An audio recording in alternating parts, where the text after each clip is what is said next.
Hello. Today we're going to be fixing this broken tine on the landscape rake.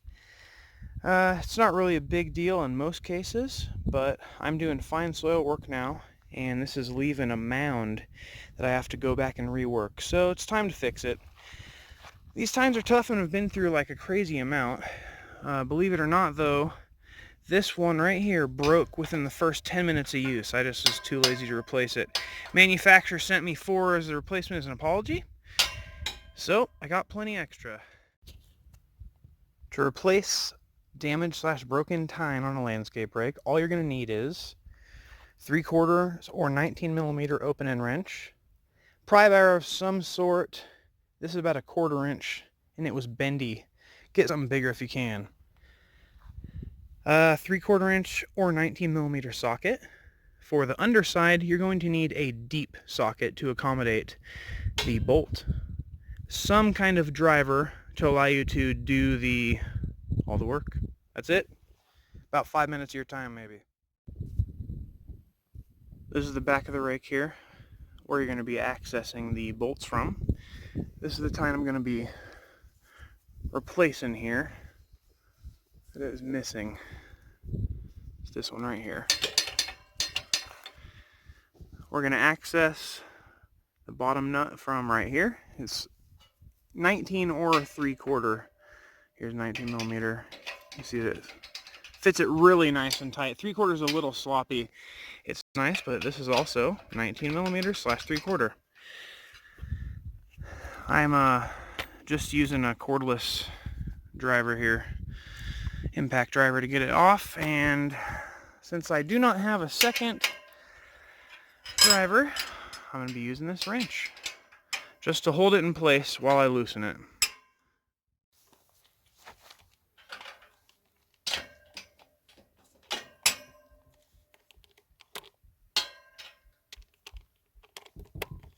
Looks like you need to use a deep socket on this one because of the bolt sticking out, so okay. Almost. There we go.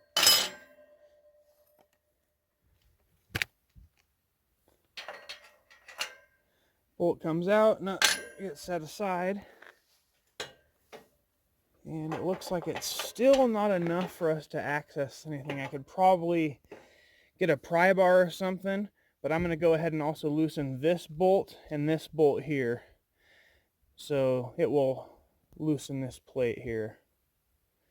Oh, now I'm actually looking at it, this has a line here and it's not one giant piece, so I can actually just loosen this bolt over here, and that should, cross our fingers, loosen probably all these tines, but I'm hoping it'll allow me to drop this plate enough right here to where I can just slip this tine off.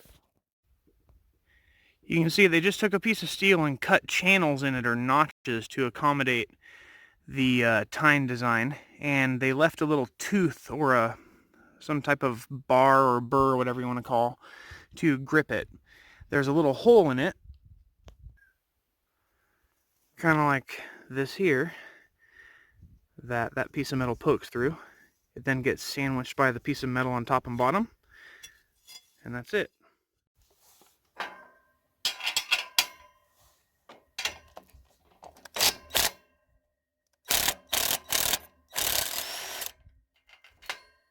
They're not supposed to be on super tight because you still want the tines to sit there and free float, so it's kind of nice that this isn't too hard right now. Okay. It's starting to move. I think I'm going to... sad. I think I'm going to have to drop the entire plate, which is not good because all the tines will fall out. That's not what I want. We can find a way around that. Pry bar time. Okay, so I just got a screwdriver. It's not really heavy duty pry bar, but I want to start small.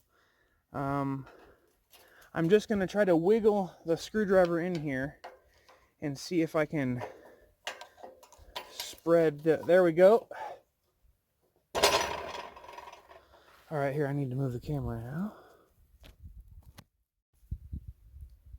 Alright, so this tiny screwdriver actually did work, and so what I've done is I've put it on the top of the tine, just beneath the yellow, and pried this direction. And it has allowed this to start moving down, as you see there. And so it's not moving down a ton. I think I need to get a bigger screwdriver also, so I don't, oh, here we go, let me just turn it that way, there we go, strong side. All right, here goes nothing. Got it. Now, while this is pried down, I'm going to try to slip this in from the other side, underneath it, and line it up here. I'm now going to pry again, expose the tooth and gap, and slide it until it drops on the hole. There we go.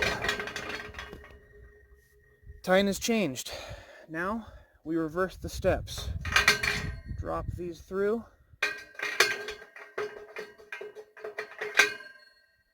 Tighten these. Okay, there we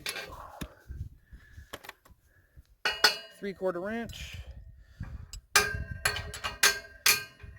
I'll just kind of manually thread it on. Whoa!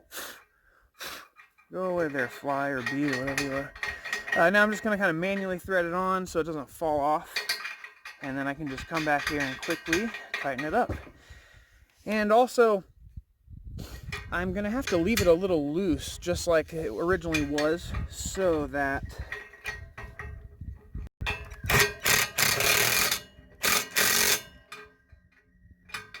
these can still jiggle, which they can. This one can't jiggle though. You need to test these two tines next to this bolt, because this is where is the tightest. So if these two tines can't move, might be a little tight. Oh, that one is okay. This one's still a little tight. So let's just back it off 1/2 turn or something. Just a tap.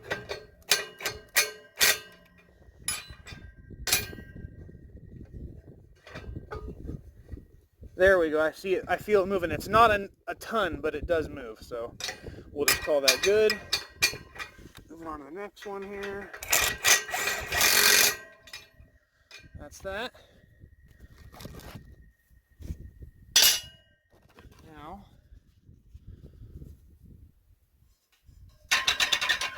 they still jiggle, all right? So that's good to go. The tine is replaced.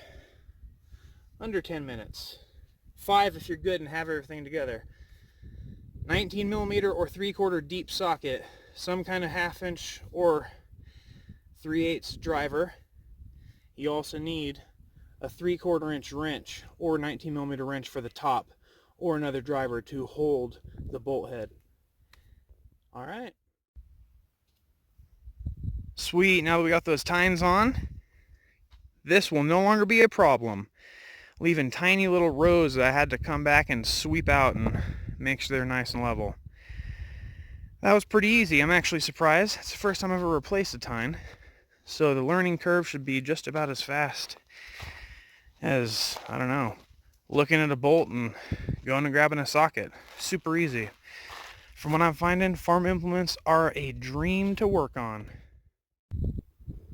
Oh yeah, this thing's performing much better without a missing tine. It's amazing.